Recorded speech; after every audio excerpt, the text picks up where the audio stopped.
All right, we're here again. Yes, the state of the nation, plenty to talk about, plenty to unpack. But the most strategic thing, the most important thing everybody seems to be talking about right now is the last election in Abuja.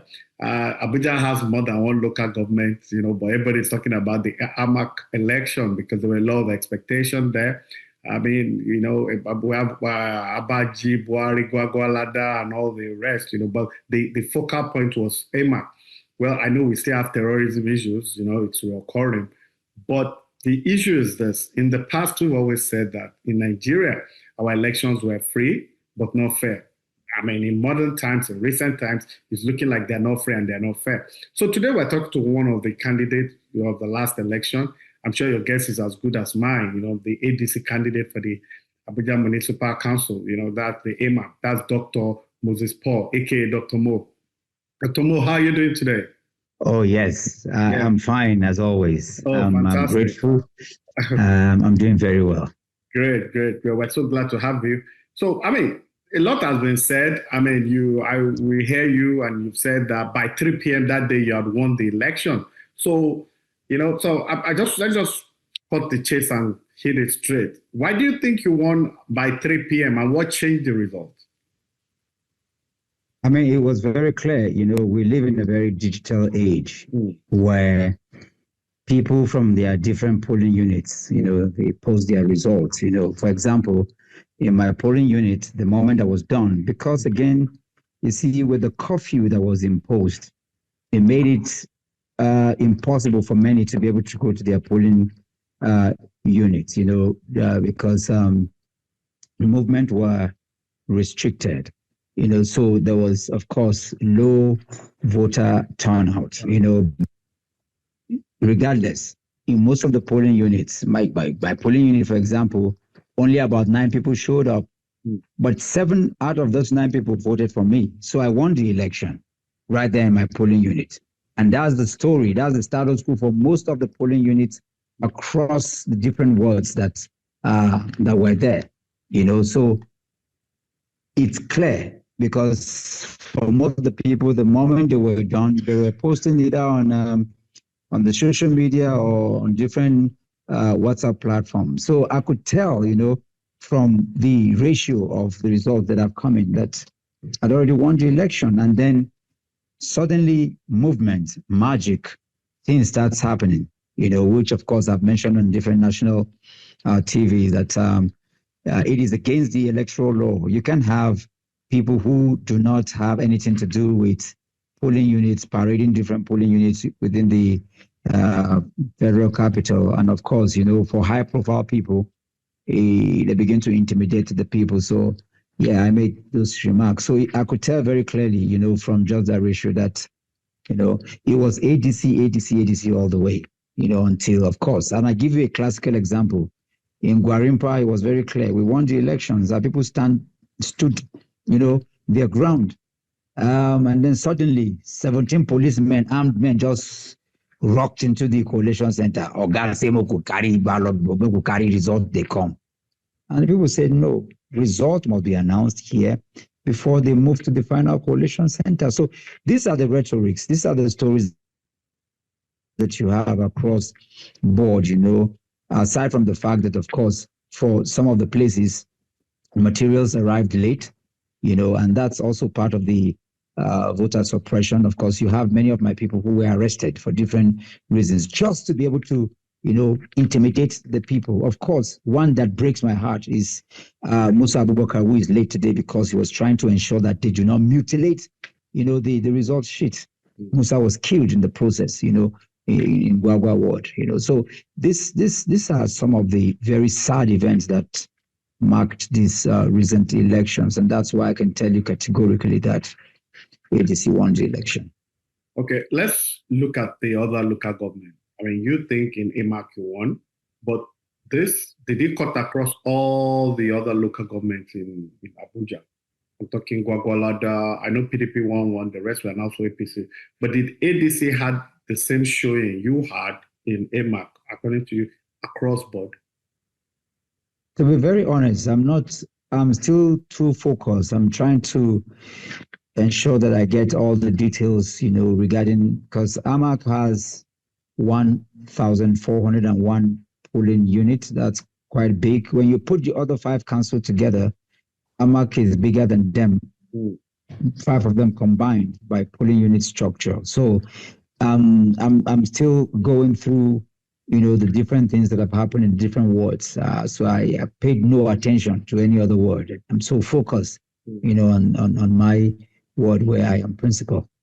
Okay. Have you listened to what INEC had to say about the election? Did you listen to their statement? They said that less than 10% of the election results were mutilated, that it doesn't even affect the generality of the polls, that the election were free, fair, and whatever has been said by those that lost is an embellishment, that kind of thing. That all the mutilated sheets out there, the percentage, they didn't, I'm paraphrasing now, it's negligible. What do you have to say about that? Yeah, it is, I do not expect anything else from the people who have completely neglected, who have no respect for the citizenry of Nigeria. In any case, it's just about 7% of the total number of registered voters in Abuja that came out to vote. So should that matter? Isn't that worrisome that Ogade, only 7% came out to vote? Should we have an election? Does it matter that we have this volume of people in AMAC who are registered voters, but yet, due to the suppression of people, due to the curfew, due to the intimidation, only 7% could come out? So when you say that only 10% of the total of the 7%, are mutilated, let's know the other 10% that are intimidated, the other 10% that are stolen, and then, blatantly, we're having people buy votes. Vote buying is criminal, but yet vote is being bought. And of course, for them, for INEC, is just to come and declare whoever they have decided to declare. So do you expect anything else from INEC? It's such a shame that in 21st century, this is the remarks that we are getting from a body that should be independent, that should carry out a forensic, that should defend the will of the people. This is what we get from INEC, to say that we have a free and fair election where people have been killed, people have been put behind. So the other thing I'd like to ask is, I've been reading on the social media, some people saying that you were sabotaged by some members of ADC, that the article part of the party did not work for you. Do you agree with that, or it's just mere rumors?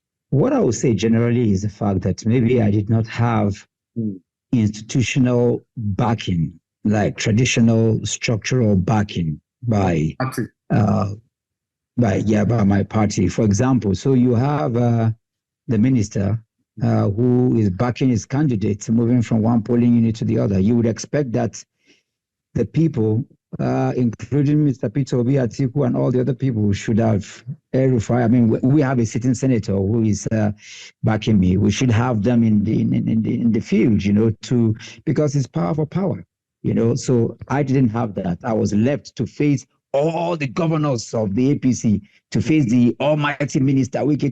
So it's a David versus Goliath kind of move. I was left alone, to deal with them. So that's the status quo. That's the real story behind this. Oh wow! So you had funding problem also? Did you think if you had more money you could have done better? Well, I had the people, and the people are the resources. The people are what money is. So once you have the people, and I can tell you, if the APC thought that they had everything, why were they buying votes? Why were they buying people? Why was the minister putting curfew? If they were that popular, why were they suppressing voters? So I can tell you what I had the people, and that meant everything. Okay, so clearly you are aggrieved, you are not happy. Are you going to seek legal redress? Are you going to the tribunal based on the outcome? To be happy is to be insane. Somebody, Abubakar Musa, was killed. I had to visit with the family, make provisions for the family, for the young wife, for the child, for the father, for the siblings. And working and ensuring that the scholarship is placed, and across board, people who have been harassed, some taken to police stations. So what's there to be happy about for an election that was clearly rigged? So I'll be insane, to come out being happy. This has nothing to do with politics. It's just our humanity here in this place, in display. And we're talking about a place where all the diasporan embassies exist. We're talking about where the president lives, where all the ministers reside. Don't forget that 70% of AMAC is not rural area. In reality, actually, we're talking about the most urbanized part of the most central part of Nigeria. So people who understand my rhetorics, these are the people we're talking about. And then you're having the kinds of turnout that you have, and you're having the kind of suppression. So we're no longer talking about, the essentials, the schools that are short, the children that are sitting on the ground. We're not talking about the fact that people can't do business in AMAC. We're not talking about the best of ideas, of vision, of leadership. We're not talking about the fact that you have, criminals and terrorists and bandits parading and maiming, one chance killing people in AMAC. We're talking about show of power. This is why we're not moving forward as a country. And it's quite a big concern to me that we have reduced, Nigeria to this mundane, rhetorics of show of power rather than letting the best of us lead the rest of us. Are you seeking redress? You didn't answer that. Are you going to court? It's a call of duty. It's not even a question of I'm duty bound by God and humanity to ensure that is done. Okay, and I'm sure you'll have heard from your supporters too that are saying that the response of the leadership apparatchik of the ADC is not strong enough. That with what has happened, it shows that there is not going to be a free and fair election in 2027. That they expect the party to do more protest and all that. So do you have anything to tell your supporters that are calling on you, or most especially the leadership, to do more? Maybe not confront, but to at least show that they exist. Because there are people in your rank and file in ADC that think the main opposition party, the ADC is not doing enough. So what message do you have for those people? For them, what they're facing is what I have faced too, everything can be improved upon. I think the leaders will have to call them out, because at the end of the day, this is what opposition is supposed to be. If you look at President Bola Ahmed Tinubu, he was a very good opposition leader. He fought hard. He carried out all kinds of campaigns and protests, against the regime, and he was very ruthless. If you go on Twitter and several media outlets, oftentimes he's been reminded of the remarks he made, whether to the Jonathan's administration and other administration that he was against. And if you look at what the opposition is doing today, it's almost like child's play compared to what they did to take over power. So it's not even about what I would tell my followers to do, to ensure that justice, fairness, equity, protest is within the constitutionality of our constitution. So yes, we must stand down and do what is right, because that's the only way we can move forward. If ever we're going to have a country, that new Nigeria that we speak about, where the child of nobody can be somebody without knowing anybody, that new Nigeria where children can go to school for free, where we will have security, where of course our security will not be negotiated but guaranteed. That new Nigeria where we don't have to be buying fuel at an exorbitant rate, even though we are one of the leading producers of crude in the whole world. That new Nigeria, that we speak about, that dream that we talked about, is not going to come by just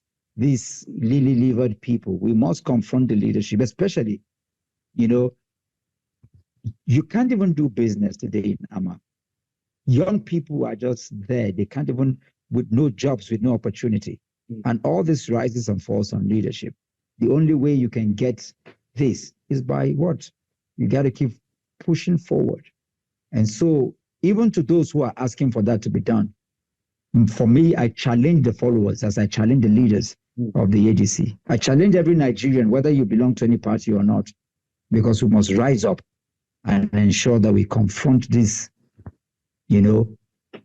all the things that we're confronting today, the poverty, the lack of payment of salaries, the teachers that have been abandoned, all the things that we're confronting, we must confront them as a people, to be able to ensure that we get out of where we are today. Okay, so let's look at the obedient movement. I'm one of those in my discussion with so many people thought that your election in the AMAC is the most consequential election, even for Mr. Peter Obi and that's my own personal analysis. I don't know if you agree with me, but after the presidential election of 2023, Mr. Peter Obi has not been on the ballot, but in Anambra, we saw what happened. It's excusable. Labour Party was in tatters. The ADC had not gotten its act together, But now in the AMAC election, there seems to be some semblance of cohesion, and what happened still happened. Do you think the obedient movement led by Peter Obi still has that vociferous support, just like it did in 2023, or it has lost steam, or it still needs to reorganize? Or we still can't judge the obedient movement based on what has transpired in AMAC, that the movement will show what it's capable of doing in ADC moving to 2027. What do you think? What do you say? Well, the status quo is evolving. And what you see happen in AMAC today, the credibility that was given to the AMAC election, the visibility that was given to the AMAC election, the authenticity, the veracity, the dexterity, that was given to the AMAC election has never been since the inception of Nigeria or AMAC in itself. That happened. This is what I bring to the table, as a person, regardless of the institutional backup that I didn't get. And for the first time, we're having AMAC election being discussed in the States, in the UK, in Germany, in Spain, all over the country, everywhere. People have compared it to presidential elections across board, and this is what Dr. Mo brings to the table. And it is a combination of the ability to be able to rave, both the obedient movement, the different people, the articulated, and all the people, the new Nigerian lovers, if I'll put it that way. So as regards where the obedient movement is, I think they're still very viable, because for the better part of the campaign, you can see that they played a very big role, in ensuring that this happens. And of course, I'm eternally grateful to you and other obedience across the world, and at the same time grateful to the articulated and all lovers of Nigeria too, for pulling this feat. It shows you clearly, that if Dr. Mo alone can do this, what will happen if it has to do with the combined effort of the obedient movement and all of that. So I think they can still break the bank like they did, in 2023. So yes, they're very much there. And I've often said that most of the time you don't see the power of the obedient because it's not an election year. But once the election cycle comes around, I think the energy would be activated. So, yeah. Fantastic. Good to know. So you go to court. Do you have hope? Do you believe in the judiciary? Do you think they can give justice in lieu of all that happening? In lieu of the reputation they seemingly have now? Well, you see, what I'm an irredentist in the belief of a new Nigeria. I have a hope against hope, not because I believe in the judiciary. Of course, the judiciary is no different from those who have stolen my election. Yeah, but to not try is to give up hope completely. And so in the same vein, when I came into this race, I knew that they had a new chairman of INEC. And I was hoping that INEC would do better, that INEC will not fail Nigerians. I was hoping that on the resilience of the Abuja people, that they will come out in mass and vote. I was hoping, that all these structures of security will do right. And it's one thing that I can never give up on. But to say, if I trust the judiciary, Of course, I would never trust. I don't trust the current judiciary. I do not trust them. I will not trust them until they do what is right. So would I stop? No, we'll keep going. Hopefully, that one day, maybe because I'm a believer in God, that God will touch their heart. And as we continue to push, maybe one day an angel will slap one of them and they will do what is right. It has come to that point. Maybe if God had conquered the AMAC chairman, he will not do what he did. So I'll continue to believe because I'm a believer in God and hoping that one day some of them will receive spiritual visitation. So in that, I keep my hope going. And that's why I'm going to court, not because I believe in them, but because I believe that somehow, somewhere, maybe before they wake up and give the judgment, God will visit with them. Okay, two more questions before we go. One is on INEC. I want you to score the new INEC chairman over 10 because you spoke of very high expectation and clearly he didn't live up to it from the way you're talking about. Score him over 10. Let me see. Did he score well in this area? Did he score badly in this area? I'm sure there are probably like 3-4 parameters. Let me tell you let me tell you something that is very important for you to know. It is, I don't even know how we're having this conversation. Can you believe that as we speak right now, they are still uploading results in the IRF? So that's a zero, right? Even 2 hours ago, even 45 minutes ago, even about 5 hours ago. But so guess what do you think? The result have been announced even when you have not finished uploading. So, why? Nigeria, why? No, let me ask you, what's the fundamental problem with Nigeria when it comes to those ordinary things, uploading, having free and fair? Is it a cultural problem or we're just inherently dishonest? Why do you think it's so difficult? It has over 600 million registered voters. They vote electronically and everything done and dusted. So what's our fundamental issue here? I'm asking you because you're an academic. And you see, the way you are amazed, even God in heaven is surprised about Nigeria because, can you believe that, how do we put it now? The Senate, the Akpabio-led Senate is saying that in the 21st century, you are in America, I'm in Nigeria, and at least for the last 30 minutes, except when I got a phone call, this interview was not interrupted. And they are saying that, if a transmission of results, if it does not work, then we can now do manual. In 21st century. So it's in Nigeria that traffic light is working, but people break it. So it's not the absence of law. It's not the absence of traffic light. It is the fact that we are highly corrupt people. We're not, the patriotic Nigerians are very few, So we are just a very Olori Buruku people, like they put it. It has gotten to the point where we have to look at them. Before now, I can't come here and just speak English. And I need these things published. This is who we are. We're just collectively, not because we don't have center. Oh, yes. That is why the leader of the Senate can say things like, what money cannot buy, more money can buy. You know what he's saying? He's saying that we all Nigeria, we are useless people, that our values are all about money.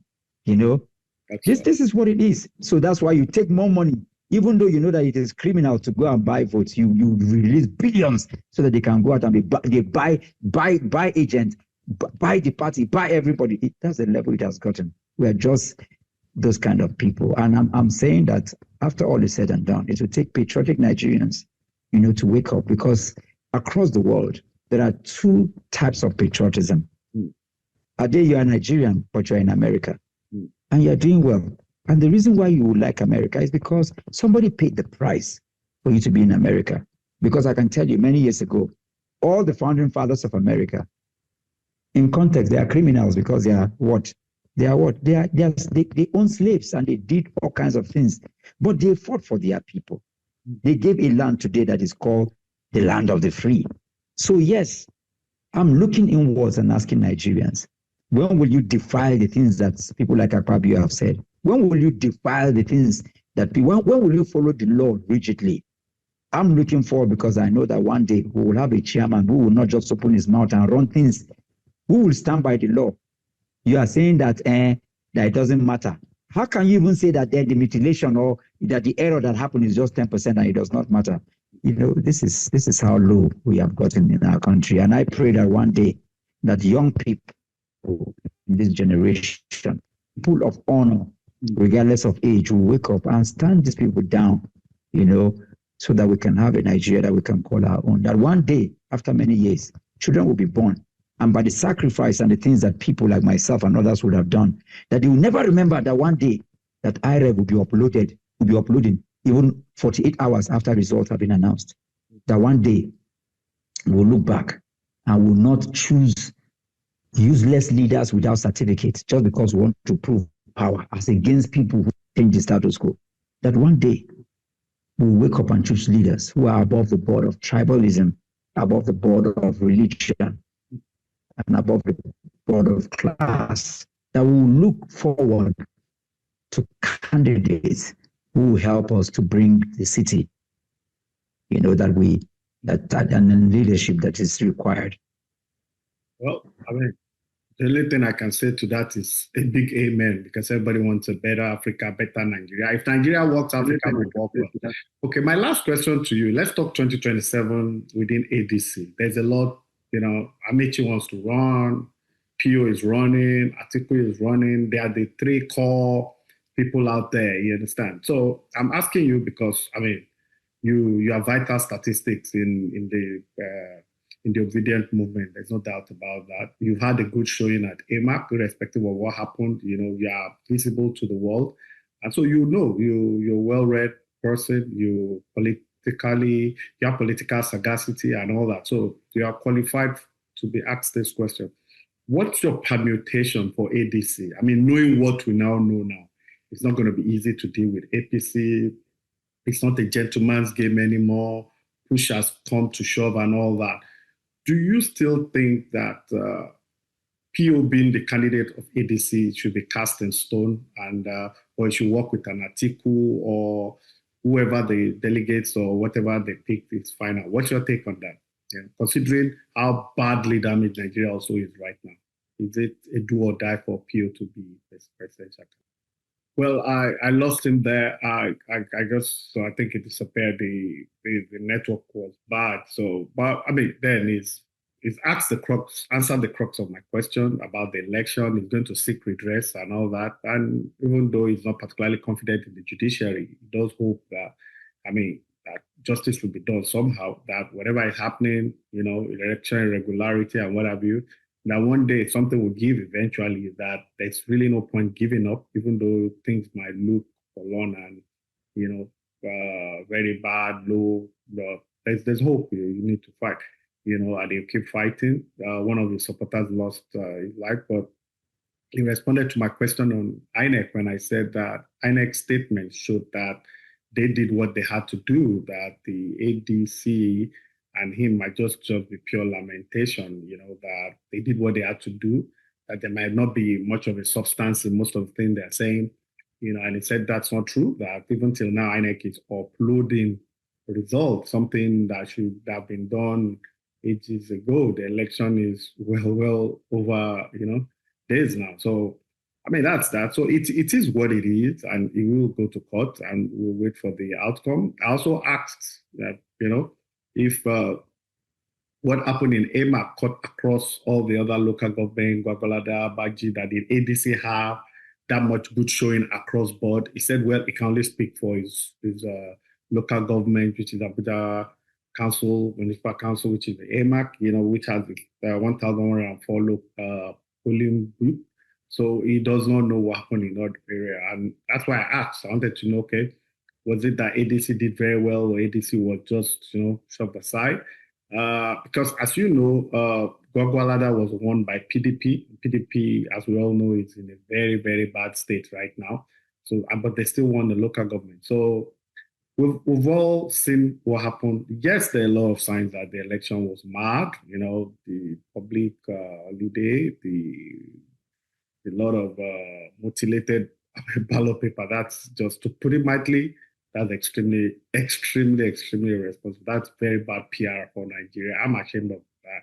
It shouldn't even be an issue, whether, like INEC said, that whatever was mutilated was not recorded. It's not even a point. Should anybody even mutilate, a ballot paper? And I think that's why people were happy on the e-transfer, on electronic transfer of result. That, well, paper might yes, be relevant, but the world is moving well past that, that you don't really have to get to that stage if there's sincerity in the land. My call should be to INEC and the law enforcement agents. If everybody does their job, do as when due, then all this problem will not, right? So it's going to be a wrap there. I'll try and see if I can get him here sometime in the future, but we're going to call it a day there. See you guys next week. God bless you all. Bye.